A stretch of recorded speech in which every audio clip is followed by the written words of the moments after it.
Sir ఇక్కడ నివాసం బంకర్లు Ayatollah ఖుమైనీ నివాసాన్ని కూల్చేశారు. ఇక్కడ పాయింట్ ఏంటంటే సార్, ఎందుకు ప్రపంచం అంతా యాక్టివ్గా ఉండాలి, ఎందుకు ప్రపంచం కూడా ఈ యుద్ధం పైన కన్నేసి ఉంచాలంటే ఇరానియన్ రాజ్యాంగం ప్రకారం అక్కడటువంటి రాజు ఎవరైతే ఉన్నారో, సో మనకు తెలిసిన రాజు ఖమేని, అంతకుముందు పెహ్లవి నియంత. సో వీళ్ళు ప్రపంచవ్యాప్తంగా ఉన్నటువంటి షియా ముస్లింలకు ఒక నాయకుడిగా పరిగణించబడతారు. సో ఇప్పుడు షియాల నుంచి వ్యతిరేకత రాకుండా ఉండాలి అంటే ఆయా దేశాల్లో కూడా కొంత కీలకంగా వ్యవహరించాల్సినటువంటి అవసరం ఉంది.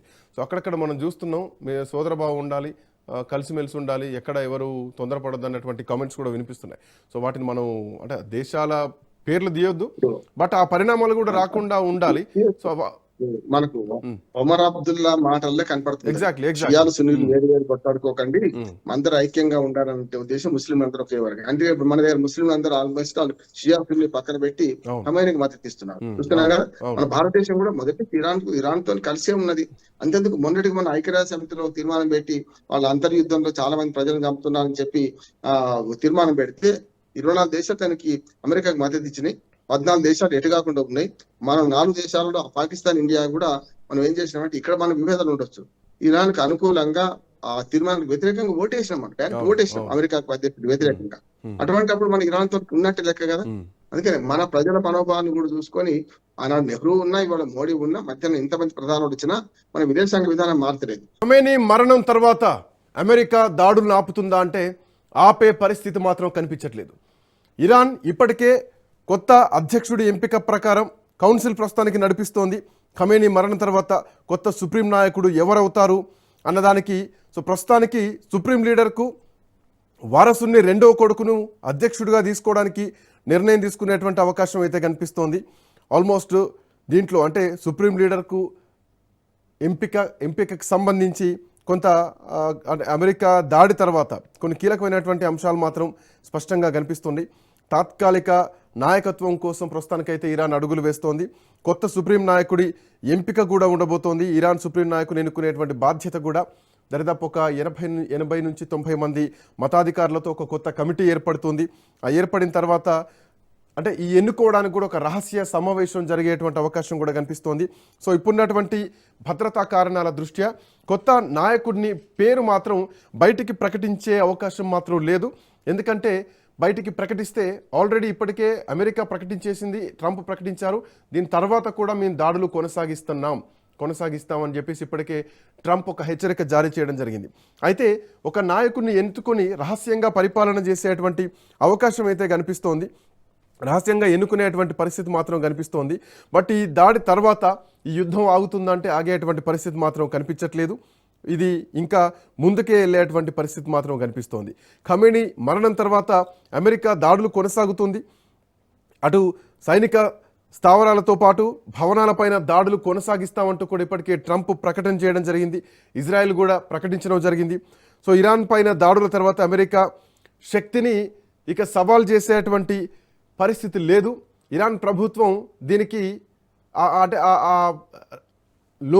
లొంగకపోతే ఏం జరుగుతుంది అన్నదానికి ఒక రియాక్షన్ మాత్రం అమెరికా నుంచి వచ్చింది. ముందు ట్రంప్ ప్రకటించిన తర్వాతే ఈ నిర్ణయం చేయడం జరిగింది, అంటే ఈ అటాక్ చేయడం జరిగింది. ఫస్ట్ డీల్కి రమ్మన్నారు, ఒప్పుకోమన్నారు, కుదరదన్నారు. మధురో ఏదైతే చేశారో అదేవిధంగా ఖమేనీ కూడా చేయడం జరిగింది. బట్ మధురోను ఆ దేశంకి వెళ్ళి అమెరికా బందీగా చేసుకొని తన దేశంలో జైల్లో వేశారు. ఖమేనీని తన దేశంలోనే చంపేయడం జరిగింది. సో ఇప్పుడున్నటువంటి ప్రకారం ఖమేనీ మరణం తర్వాత డొనాల్డ్ ట్రంప్ కూడా సోషల్ మీడియా పోస్ట్లో ఒక పోస్ట్ చేయడం జరిగింది. ఇరాన్ ప్రజలకు న్యాయం జరుగుతుంది, ఇరానియన్లు మళ్ళా వాళ్ళ దేశాన్ని తిరిగి పొందే అవకాశం వచ్చింది. అంటే గత 100 ఏళ్ల క్రితం ఎట్లాంటి పరిణామాలు ఉన్నాయో అట్లాంటి పరిణామాలు ఆ దేశంలో వస్తాయి, రాచరిక వ్యవస్థ పోయింది, నియంత పాలన పోయిందని చెప్పేసి ట్రంప్ ట్వీట్ చేసినటువంటి పరిస్థితి. ఇక చాలామంది ఈ అంశాన్ని కొంతమంది వ్యతిరేకిస్తున్నారు, కొంతమంది స్వాగతిస్తున్నారు. బట్ ఇరాన్ ప్రభావం బయట దేశాలపైన ఎట్లా ఉంటుంది, అసలు కాన్సెప్ట్ ఏమిటి, ఉగ్రవాద కార్యక్రమాలు ఏవైతున్నాయో ఉగ్రవాదులకు ఆయుధాలు, ధనం, ఆర్థికంగా ఇరాన్ సహకరిస్తోంది, ఖమేనీ సహకరిస్తున్నారు. మోరోవర్ అణ్వాయుధాల తయారీ చేస్తున్నారు రహస్యంగా, దానికోసం భారీ మొత్తంలో యురేనియాన్ని సేకరిస్తున్నారు అన్నది అమెరికా, ఇజ్రాయెల్ ఆరోపిస్తున్నటువంటి అంశం. ఒకవేళ అదే జరిగితే కనుక ఇజ్రాయెల్కు నష్టమే. మిగతా దేశాలకు కూడా, ప్రపంచ దేశాలకు కూడా నష్టం అయ్యేటువంటి అవకాశం ఉంది. సో అందుకే ప్రాక్సీలను కూడా బలహీనపరచడానికి అమెరికా అడుగులు ముందుకేస్తోంది. రామ్మోహన్ రావు గారు, ఇరాన్ ప్రభావం ఇరాన్ లోపలనే కాకుండా బయట కూడా ఈ ప్రభావం ఖచ్చితంగా ఉంటుందని చెప్పాలి. ఎందుకంటే మధ్యప్రాచ్యంలో ఏదైతే ఈ అస్థిరత ఉంటుందో దాన్ని కూడా పూర్తిగా తొలగించాలి అన్నది ట్రంప్ చేస్తున్నటువంటి వాదన. ఎందుకంటే ఇరాన్ అనుకూల ఉగ్రవాద గ్రూపులు అన్నింటిని కూడా నిర్మూలిస్తామంటూ ఇప్పటికే ట్రంప్ ప్రకటన చేయడం జరిగింది. హిజ్బుల్లా కానీ, హమాస్ కానీ, హౌతీ లాంటి గ్రూపులన్నీ కూడా ఇరాన్కు మద్దతు ఇస్తున్నాయి. సో ఖచ్చితంగా వాళ్ళు అటాక్ చేస్తారు. ఎందుకంటే ఖమేనీ ఒక మతపరమైనటువంటి మతానికి నాయకుడిగా వాళ్ళు చూస్తున్నారు కాబట్టి ఆ ఎఫెక్ట్ ఖచ్చితంగా ఈ సంస్థల్లో, ఈ గ్రూపుల్లో కూడా ఉంటుంది. సో ఇప్పుడు అమెరికా ఇంకా ముందుకే వెళ్ళాలి తప్ప ఇక్కడ ఆగిపోయేటువంటి పరిస్థితులు మాత్రం ఈ ఎపిసోడ్ చూస్తే కనిపించట్లేదు. So what next? ఇరాన్ నిర్ణయాలు ఎట్లా ఉంటాయి, అమెరికా మూవ్మెంట్ ఎట్లా ఉంటుంది? ఖచ్చితంగా ఒక ఇల్లు కాలిపోతుంటే పక్కింటి వాడికి గురింత రాష్ట్రం ఇప్పుడు ప్రపంచం అంతా కుగ్రామంగా మారిపోయింది కనుక ఇళ్లలాగానే లెక్క పెట్టాలి. ఇప్పటికీ హార్మోజ్ జలసంధి మూసేసింది కదా. మూసేయడం వల్ల ఏమైంది, 30% వరకు మనమే భారతదేశానికి ఆ మొత్తం జలసంధి ద్వారా 25 నుంచి 30% మనం చమురు ఆ జలసంధి ద్వారా వస్తున్నాయి. అయిపోయినట్టే కదా ఇప్పుడు బయట పట్టి నౌకలు వచ్చినాయి. కాబట్టి మనం ఎప్పుడు కూడా 3 నెలల బఫర్ స్టాక్స్ ఉంటాయి మన దగ్గర. ఎప్పుడు కూడా ఏదైనా ప్రపంచ యుద్ధం వచ్చినా కూడా 3 నెలల వరకు మనకి ఇంధన కొరత రాదు కనుక రాదు. అంటే మనం మనకు ఆహార భద్రత ఎట్లా పాటిస్తామో ఇంధన భద్రత కూడా అట్లా పాటిస్తున్నాం కనుక మినిమం 3 నెలల దాకా ఎలాంటి కష్టం రాదు. కానీ 3 నెలల తర్వాత అసలు మొత్తం అయిపోతాయి నిల్వలు. అందుకని ఈ లోపల మనకు 2 కష్టాలు ఉన్నాయి. మనకు ఒకటే కాదు, ప్రపంచం అందరికీ కష్టాలు ఉంటాయి అంటున్నాం కదా. ఇప్పుడు ఇరాన్ మొండిగా అమెరికా అనుకూల ఇస్లామిక్ కంట్రీస్ మీద దాడి చేస్తుంది కూడా, సమస్య. ఇప్పుడు తను చచ్చిపోయే ముందు మానవ బాంబుగా మారితే ఎవరైనా 10 మంది చచ్చిపోదాం అంటారు కదా, అంతకని ఏం లేదు కదా. అంతేందుకు ఐదరకమని చావడానికి 8 మందిని తన చుట్టుపక్కల తన దగ్గర వాళ్ళని చంపేసింది అమెరికా, తక్కువేం చేయలేదు ఇప్పటి వరకు కూడా. అందుకని రణమా శరణమా అని అమెరికా ఛాలెంజ్ ఇస్తుంది మన పౌరాణిక సినిమాలాగా. రణమా శవరమా, శరణం లేదు, రణమే అయింది. రణం అయితే చచ్చిపోయింది, అంతే కదా. వీరమరణం పొందిండు. రంజాన్ నెలలో మా నాయకుడు వీరమరణం పొందిందని కూడా మనకు ఇరాన్ వర్గాలు చెప్తున్నాయి. ఇరాన్ అనుకునే వర్గాలు చెప్తున్నాయి వీరమరణం పొందిండు. చెప్పి రంజాన్ పుణ్యకాలంలో చచ్చిపోయింది. మనకు హిందువులకి ఏకాదశి అట్లాటమో రంజాన్ నెల అంతా పవిత్రమైన నెలగానే చచ్చిపోయింది అంటున్నారు. ఇక రెండోది కూడా ఏంటంటే యుద్ధ సమయంలో అసత్యాలు అర్ధసత్యాలు బాగా రాజ్యమవుతాయి శ్రీకాంత్. ఎందుకంటే చూడండి, మీరు మొదలు పెద్ద కొడుకు వస్తున్నాడని చెప్పారు, తర్వాత చిన్న కొడుకు అన్నారు. ఈ 2 కాదు, ఒక కొలీజియం లాగా ఒక అందరు కూర్చొని చేస్తున్నారు ఒక మాట. అందరూ ఒక మత పెద్దలందరూ కూర్చొని రాజ్యం చేస్తారని మాట్లాడుతున్నారు. అదే జరుగుతుంది, సమస్య అదే జరుగుతుంది. ఎందుకంటే ప్రపంచం అంతా అల్లకల్లో అయితే ఒకటి చమురు కుంభకోణం. చమురుది ఇప్పుడు కష్టం వచ్చింది, ఒకటి నెంబర్ 1. అంటే అందరికీ కష్టం అవుతుంది. ఇప్పటిదాకా రష్యాతో మన భారతదేశానికి చూసి రష్యాతో $40-50 దాటలేదు. ఇప్పుడు $60-65 అవుతున్నది. అతి త్వరలో ఈ యుద్ధం కనుక ముగియకపోతే $90 నుంచి $110. మనకి ఎప్పుడో మనకు 20 ఏళ్ల క్రితం ఏ ధర ఉందో ఆ ధరకు వచ్చే అవకాశం ఉంది అంటున్నారు.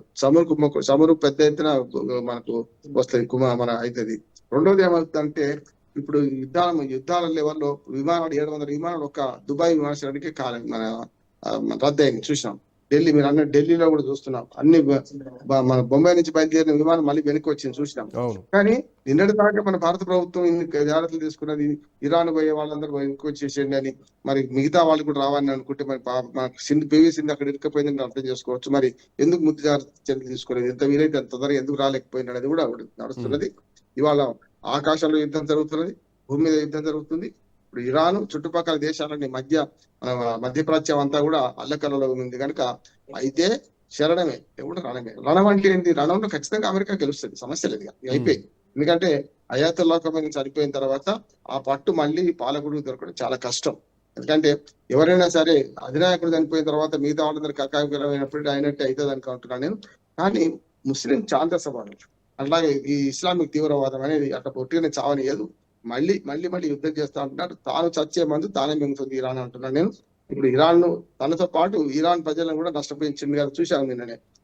86 మంది విద్యార్థులను మరణించారు శ్రీకాంత్. చూడండి, ఆ పిల్లవాడిని చూస్తే వాళ్ళకు ఈ ఫోటోలు బయటకు రావాలి ఇంకా. కానీ ఖమేనీ మనవడు, బిడ్డ, అల్లుడు అందరు చనిపోయారు కదా. మనోడు ఏం తప్పు చేసినట్టు? అంతే. 86 మంది విద్యార్థినులు, అట్లాగే 201 అంటారు. 201 కాదు, 2000 కూడా చచ్చిపోవచ్చు అంటున్నాను. ఎందుకంటే యుద్ధ సమయంలో వాస్తవాలు అస్సలు బయటకు రావు. చాలా వరకు ఏదో అరకొర సత్యాలు అసత్యాలు బయటపడితే ఉండదు కూడా. అందుకని ఇప్పుడు ఈ గేమ్ లో అందరు నష్టపోతారు. ఇప్పుడు గెలిచిన వాడు విర్రవీగుతాడు, కానీ తన నష్టం తనకు తెలుస్తుంది. చూశాం కదా, అవును. 1000 మంది మన హోతీను హమాస్ దాంట్లో చనిపోయిన 1000 మందిని తిరిగి తీసుకురావాలి ఇజ్రాయెల్ ఒకటే రోజు 7 అక్టోబర్ నాడు 1000 మంది చనిపోయారు. చూసినాం కదా మన 24 నాడు. అందుకని ఇవన్నీ చూస్తే మనకు అర్థమవుతుంది ఏంటంటే ఈ యుద్ధం మొత్తం ప్రపంచ వినాశనానికి దారితీస్తుంది. ఒక్కటి మాత్రం నేను గట్టిగా చెప్పగలుగుతాం, మూడో ప్రపంచ యుద్ధం అయితే రాదు, 80% రాదంటున్నాడు. ఎందుకు రాదంటే ఈ 3 ప్రపంచ దేశాలు, ప్రపంచంలో అగ్రరాజ్యాలు అనుకుంటా 3 కూడా గోడేళ్ళు లాంటి వాళ్ళు అంటున్నాడు. ఈ మాట అంటున్నాడు కొంచెం పరుషంగా ఉన్నాడు. అవును. అమెరికా ఎంత పని చేసినా సానుభూతి వ్యక్తం చేస్తుంది, లేకుండా ఆయుధాలు సప్లై చేసి రష్యా అయితే అమెరికాని ఎదుర్కోదు కదా. అంటే రష్యా కనుక డైరెక్ట్ యుద్ధాలు దిగితే ఇప్పటికే పక్క దేశం ఉక్రెయిన్ లోనే ఉక్రెయిన్ తో నెగ్గలేకపోతుంది. అటువంటిది ఇప్పుడు రష్యా అమెరికాతో ఢీకొన్నది కదా. అంటే రష్యా రాదు, ఏమున్నా ఆయుధాలు సప్లై చేస్తుంది ఇరాన్. రెండోది ఇటు పక్కన ఏంటంటే చైనా కూడా రాదు ప్రత్యక్ష యుద్ధంలోకి, ఇది కూడా అదే చేస్తుంది కదా. అందుకని ఇవన్నీ చూడాల్సిన అవసరం ఉన్నది. చూద్దాం. అంటే దీన్ని బట్టి ప్రపంచానికి అమెరికా ఏం సందేశం ఇస్తుంది అన్న ప్రశ్న కూడా ఇక్కడ మనం వేసుకోవాలి. అమెరికా మాట వినకున్నా, అమెరికాతో డీల్ కుదుర్చుకోకపోయినా సరే, అంటే అమెరికా ఇప్పుడు కూడా ప్రపంచ పోలీసు వ్యవహరిస్తుంది. నేను చెప్తున్నాను ఇదే గతి పడుతుంటే సద్దాం హుస్సేన్ నుంచి మొదలెడితే, గడాఫ్ నుంచి మొదలెడితే ఇప్పుడు ఈయన కూడా అదే తిరిగి చంపేసింది. కనుక ముందు అమెరికా తనను ఎదిరించిన వాళ్ళని చంపేస్తామని ముందుకు పోతుంది. Thank you sir, thanks for ఒక నిమిషం.